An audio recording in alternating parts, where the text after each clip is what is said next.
Assalamualaikum warahmatullahi wabarakatuh. Hari ini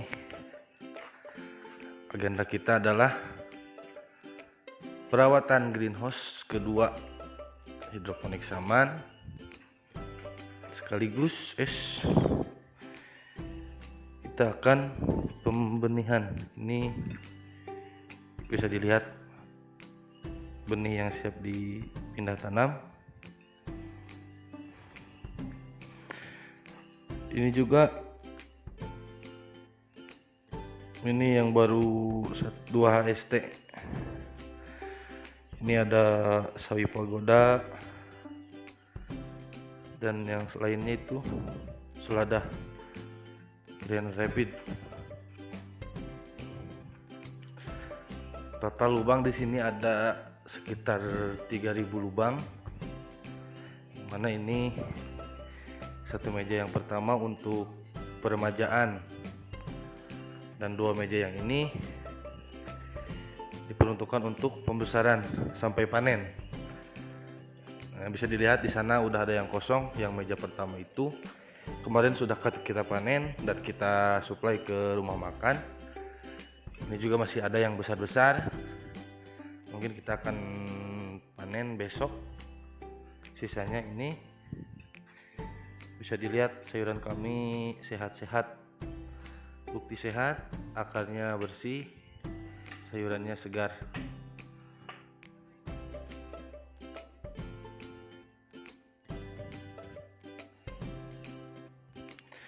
Nah, dan ini juga ada selada yang udah usia 15 HST.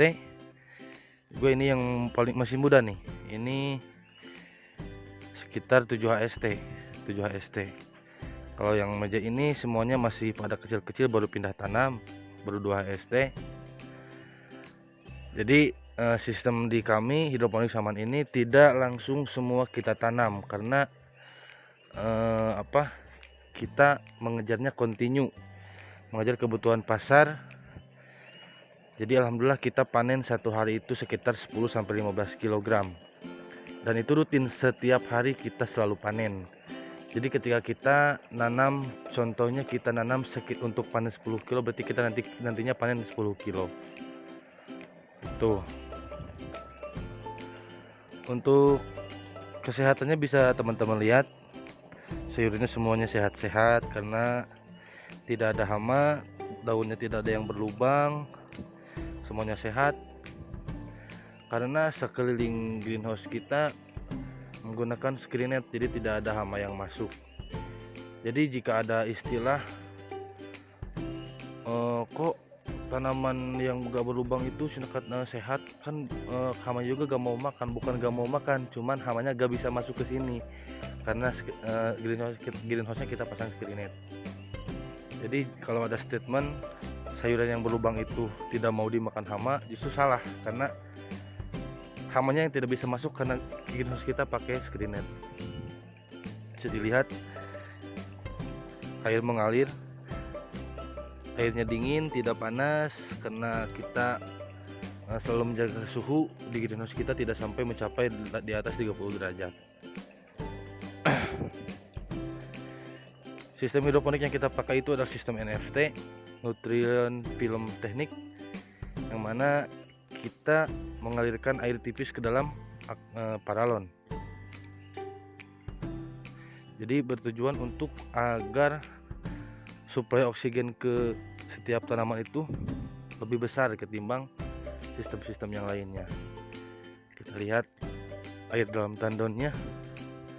Nah, ini jadi setiap meja itu kita pasang tandon.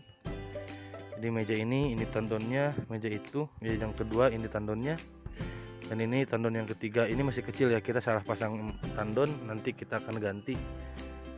Nah, kita lihat isi tandonnya, teman-teman. Bisa dilihat semuanya tandonnya bersih, tidak ada lumut, dan bisa dipastikan kalau tandonnya bersih dan tidak ada lumut itu berarti tandonnya sehat, airnya terawat. Kepekatannya kita cek. Ini untuk kepekatan ppm yang kita pakai. Ini menurun karena ini jam 2 siang, pekatan PP nya menurun jadi 550. Nanti kita akan naikkan ke di atas 800 mungkin sampai 1000 ppm.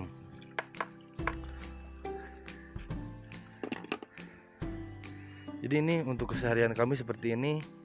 Setiap hari kami menanam. Nah, ini sedang proses penyemaian. Jadi kami semai, misalkan satu hari satu tray semai, berarti kita panen satu tray semai itu isinya sekitar 105 net pot. Berarti nantinya kita akan panen sekitar 105 net pot per hari. Itu dengan kemungkinan tumbuh itu satu tray itu sekitar 98%. Jadi pasti ada aja yang seperti ini tidak tumbuh karena mungkin kurang oksigen atau kepanasan terlalu tinggi seperti ini nih. Jadi setiap benih kita paksa dari mulai muda ini kita paksa untuk survive di panas agar nanti ketika pindah tanam ke pipa paralon tanaman akan lebih kuat gitu. Ada yang bilang, "Kak, kenapa itu tanamannya disatuin, ada yang muda ada yang kecil, kan ppm nya nantinya akan berubah."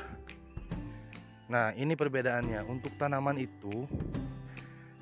itu tidak seperti manusia, yang mana kan manusia itu punya sifat, terkadang sifat tamak dan serakah. Meskipun dia sudah menutupi kebutuhannya, kalau manusia itu pasti tidak akan puas dengan apa yang mereka miliki. Beda dengan tanaman.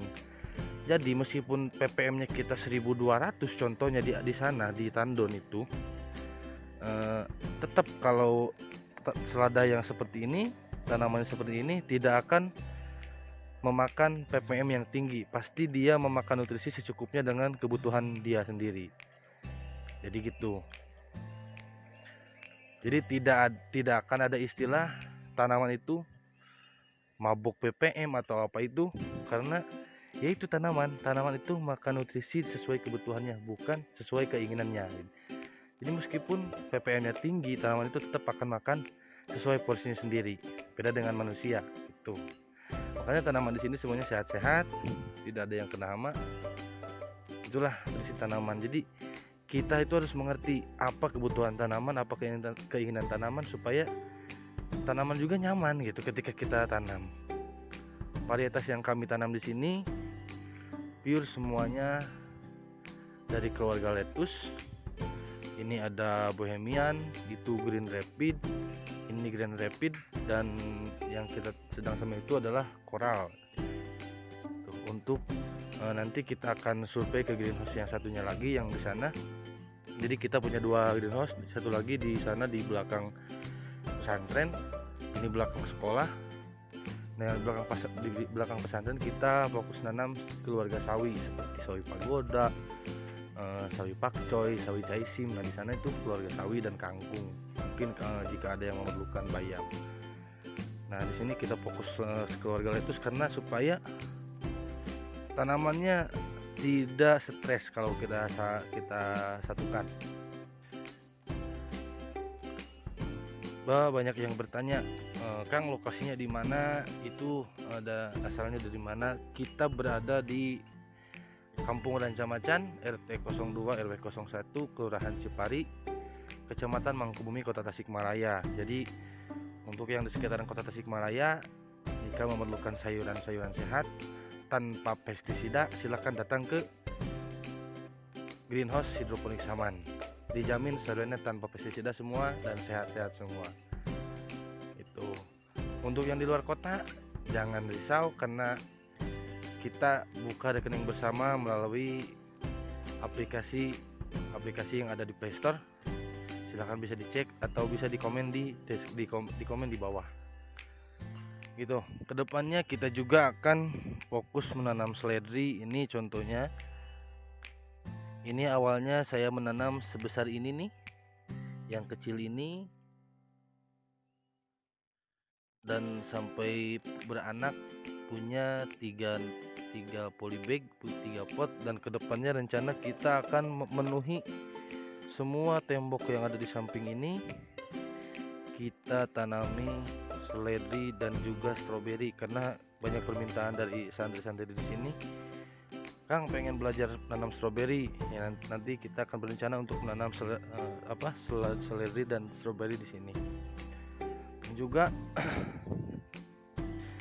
nantinya kedepannya di samping greenhouse ini, karena kita punya atap sisa di atas, sisa atap, kita akan pasang lagi paralon di sini untuk menanam, atau mungkin kalau nggak paralon juga Dutch bucket ke sana, kita akan menanam tanaman-tanaman seperti yang daunnya lebar, daunnya banyak seperti daun mint, ataupun bisa jadi kita belajar nanam cabai di sini, cabai secara hidroponik. Nah, di sini juga masih banyak sisa paralon. Oh iya, untuk luas greenhouse kedua ini sekitar 16 kali 6 meter atau 96 meter persegi. Semuanya kita pakai full rangka baja ringan. Atap greenhouse-nya plastik UV. Nah, nanti mungkin kedepannya saya akan memberikan tutorial cara merawat plastik UV agar awet, karena banyak yang mengeluh bahwasanya plastik UV itu mahal tapi mudah sobek atau rentan sobek. Nah, mungkin kedepannya saya akan memberikan tutorial cara memasang plastik UV yang baik dan benar agar tidak mudah robek. Nah, ini full baja ringan semua, kuat ya, kuat. Mungkin ini kedepannya kita akan pasang lampu, ini kita akan pasang bawahan supaya nantinya tidak berbahan dasar tanah. Rencananya kita akan pakai batu koral supaya nantinya bisa sambil jalan sambil terapi gitu. Oke, mungkin sekian dulu untuk video kali ini. Untuk pertanyaan ataupun apa, silakan komen di bawah. Mari kita bangun channel ini sama-sama. Terima kasih. Wassalamualaikum warahmatullahi wabarakatuh.